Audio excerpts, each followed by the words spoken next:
Defensa Central gazetesi Arda Güler'le ilgili hangi yazıyı yazdı? Jose Mourinho'nun Real Madrid'e geldikten sonra istemediği futbolcuların listesi ve Mourinho'nun Real Madrid'deki en sevdiği futbolcu kim? Gerçekten şok olacaksınız. Arbeloa'nın Valverde ve Tchouaméni ile ilgili yaptığı inanılmaz kan dondurucu açıklama. Real Madrid'in El Clasico'daki muhtemel ilk 11'i ve Arda Güler ilk 11'de olacak mı? Real Madrid'den haberler hepsi ve daha fazlası bu videoda olacak. Hazırsanız başlayalım. Evet, bugün Tchouaméni antrenmanda, yani bir sportif ceza asla yok. 500 bin euro ceza verdiler her iki oyuncuya da. Her iki oyuncuyu da affettiler. Kadro dışı yok. Sadece özür dilettiler. Yani çok garip bir yer oldu abi. Bunların ceza alması gerekiyordu. Real Madrid'e yakışmıyor bu arkadaşlar. Bu sezon iki Real Madrid oyuncusunun anne ve babası oğullarının yeterince süre almadığından şikayet etmek için Perez'i telefonla aradı. Kanım donuyor arkadaşlar. Ya ben anlamıyorum dostlar. Bu nasıl bir Real Madrid, nasıl bir yönetim, nasıl bir olay bilmiyorum. Yani gerçekten koskoca Real Madrid'i kreşe çevirdiler yani. Sanki bir veli toplantısı var. Bahar şenlikleri var. İşte dövüşler, kavgalar var. Anneler, babalar olaylara dahil oluyor. Benim oğlumu oynatır mısın? Futbol okuluna dönmüş koskoca Real Madrid. Sizce hangi iki oyuncunun anne ve babası Real Madrid başkanı Perez'i aramıştır oğlumu oynat diye? Evet. Gerçekten kanlar dondu. Arbeloa'ya, Fede Valverde ve Tchouaméni ile ilgili soru soruluyor. Artık yeni bir sayfa açmamız gerekiyor. Onlarla çok gurur duyuyorum. Real Madrid'i mükemmel bir şekilde temsil ediyorlar. Açıklaması bu. İnanılmaz. İnanılmaz arkadaşlar, yani gerçekten çok garip. Yani şunlarla gurur duyacağına ayın oyuncusu ödülünü kazanmış Arda Güler'le ilgili hala bir paylaşım yok. Takipçisiyim. Ödülü verecekler mi? Çok merak ediyorum. Gerçekten çocuğun ödülü güme gitti arkadaşlar. Ve yapılan açıklamaya bak. Real Madrid'i siz bu şekilde mi temsil ediyorsunuz? Cidden çok garip arkadaşlar. Böyle oyuncuları bir de yerlere göklere sığdıramamış yaptığı açıklamasında. Ben yorumu sizlere de bırakıyorum. Siz bu yorum hakkında, bu açıklama hakkında ne düşünüyorsunuz? Ben gerçekten bir şey diyemiyorum artık.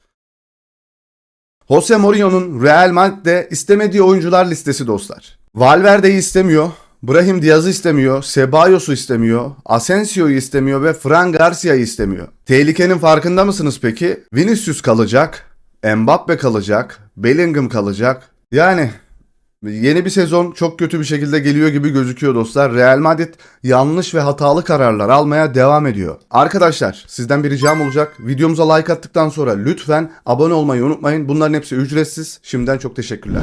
Biliyor muydunuz? Laporta, Barcelona'nın başkanı Mart 2024'te şu sözleri söylemişti. Mbappe'nin Real Madrid'e transfer olmasını kıskanmıyorum. Soyunma odasını bozacak demişti ve de haklı çıktı arkadaşlar. Son dakika, evet, Mourinho ile ilgili haberler arkadaşlar. Real Madrid'de yeni teknik direktör için plan.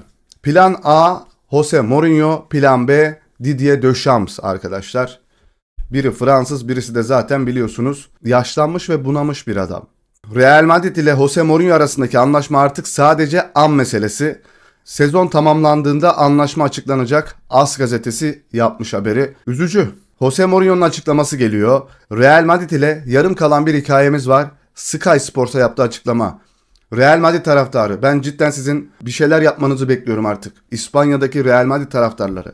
Tepkinizi mi gösteriyorsunuz? Bu hocayı istemediğinizi mi söylüyorsunuz? Ki zaten Real Madrid'i şu ortamda kim yönetmeye gelir onu da bilmiyorum. Anca Mourinho gelir arkadaşlar. Arda Güler'e üzülüyorum. Denk geldiği ortama, denk geldiği hocalara bakın. Çok üzücü. Yani Real Madrid'e gittiğine bir yandan seviniyoruz ve bir yandan da gerçekten aldığı ödülü bile kutlayamıyor. Böyle bir takım kavgalardan, dedikodulardan, cadı kazanı. Yani orası kaynıyor. Bernabéu yanıyor arkadaşlar.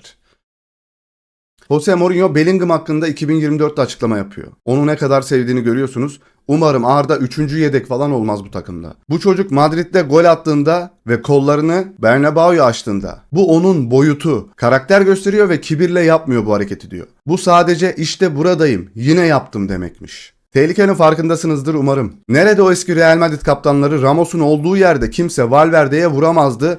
Burada arkadaşlar Lucas Vazquez topu Kroos'un ve bir tane siyahi futbolcunun üstüne sert bir şekilde vuruyor antrenmanda. Ve Sergio Ramos onun yakasından tutup ayırıyor arkadaşlar. Sergio Ramos burada müdahale ediyor ve onu ittiriyor. Olay büyümeden bitiyor. Kaptanlık böyle olur işte. Alonso yakın çevresine Real Madrid'i çalıştırmayı kabul ederek bir hata yaptığını söylemiş. Çok doğru. Son yaşananlardan sonra artık bunlarla uğraşmak zorunda kalmadığı için rahatladığını da belirtmiş. Vallahi burada olsaydın yanıyordun şu an Alonso. İspanya'da bir yayıncı yayın esnasında Mbappe ve Esther Esposito ile karşılaşıyor.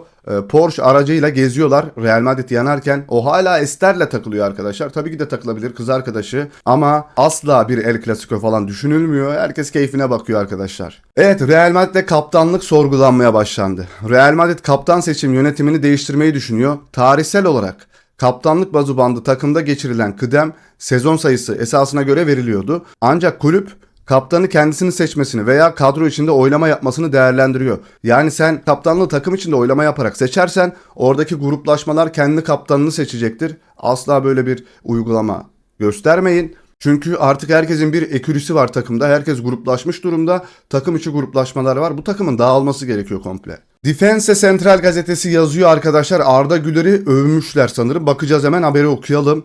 Real Madrid'in orta saha merkezinde yıllarca sürecek bir çatlak var diyor. Ve haberin başlığı bu. Ve Arda Güler'i de övmüşler sanırım. Evet, haberin detayları bu şekilde. Arda Güler'in fotoğrafı var. Olise ya da Dembele'den farklı olarak henüz 21 yaşındaki Arda Güler Şampiyonlar Ligi'nin bu sezonunda en çok pozisyon yaratan oyuncu oldu. Real Madrid çeyrek finalde elendi ancak Arda Güler bu Şampiyonlar Ligi sezonunda muhteşem bir performans sergileyerek tarihe geçti. Arda Güler finali henüz oynanmamış olan bu kıtanın en önemli turnuvasının bu sezonda en çok pozisyon yaratan oyuncusu olarak öne çıktı. Madrid takımının Türk oyuncusu 34 pozisyon yaratarak Olise, Dembele gibi diğer önemli oyuncuları da geride bıraktı. Mükemmel. Yani şöyle bir cadı kazanın içinde yaptığı başarılara bakın. Arda Güler Real Madrid'in istediği kadar ilerleyememesine rağmen Şampiyonlar Ligi'nde harika bir sezon geçirdi. Los Blancos böylesine kötü bir yıla rağmen yarı finallerde kıl payı yaklaşsa da Türk orta saha oyuncusu öne çıkan isimlerden biriydi. Münih'teki performansı elenmesine rağmen unutulmazdı ve Şampiyonlar Ligi sezonunu en çok pozisyon yaratan oyuncu olarak tamamlayacak. Çünkü rakipleri elendi. Şampiyonlar Ligi'nde Arda Güler'e rakip olabilecek tek isim Doué. 28 pozisyon yaratan Doué, Arda Güler'e yaklaşma veya geçme şansına sahip tek oyuncu olsa da bunu başarabilmesi için Arsenal'a karşı oynanacak final maçında 6 gol pozisyonu yaratarak tarihi bir performans sergilemesi gerekecek. Bu imkansız değil ancak her iki takımın da çok dengeli bir mücadele ve yoğun savunma oyunu sergilemesi beklenen bu tür maçta Fransız Paris Saint-Germain oyuncusunun böyle bir başarıya ulaşması oldukça düşük bir ihtimal demiş. Arda Güler ve Doué'nin yanı sıra bu sezon Şampiyonlar Ligi'nde en çok pozisyon yaratan 10 oyuncu arasında Olise, Alvarez, Wirtz, Mbappe, Szoboszlai, Kimmich, Grimaldo, Hauge yer alıyor. Arda Güler henüz 21 yaşında olduğunu ve bu sezon Real Madrid'deki çıkış sezonu olduğunu belirtmekte fayda var. İlk kez ilk 11 oynadığı sezon. Bu nedenle bu istatistik kulübün geleceği için harika bir haber. Real Madrid orta sahasında uzun yıllar boyunca yıldız bir oyuncuya sahip olacaklar. İnanılmaz, bak tüylerim diken diken. Arda Güler Real Madrid'de bu sezon önce Xabi Alonso ardından Arbeloa yönetiminde Türk oyuncuya olan bağlılık çok açık bir şekilde görüldü. Arda Güler bu sezon 50 maçta forma giydi ve 6 gol 14 asist katkısı sağladı. İlginç bir şekilde. Şampiyonlar Ligi'nde sadece 2 gol attı ve bu gollerin 4'ünün asistini yaptı. Bu istatistik yarattığı fırsat sayısına rağmen takım arkadaşlarının gol vuruşundaki yetersizliğini yansıtıyor. Öperim ya seni. Vallahi öperim seni. Her halükarda Arda Güler'in kariyeri daha yeni başladı. Real Madrid'de Türk oyuncunun önümüzdeki sezonda da gelişimi sürdüreceği ve kulübün 2023'te imzaladığını düşündüğü futbolcu haline geleceği umuluyor arkadaşlar. Arda Güler hakkında çok güzel bir yazı arkadaşlar. Gerçekten bu yazı beni mest etti.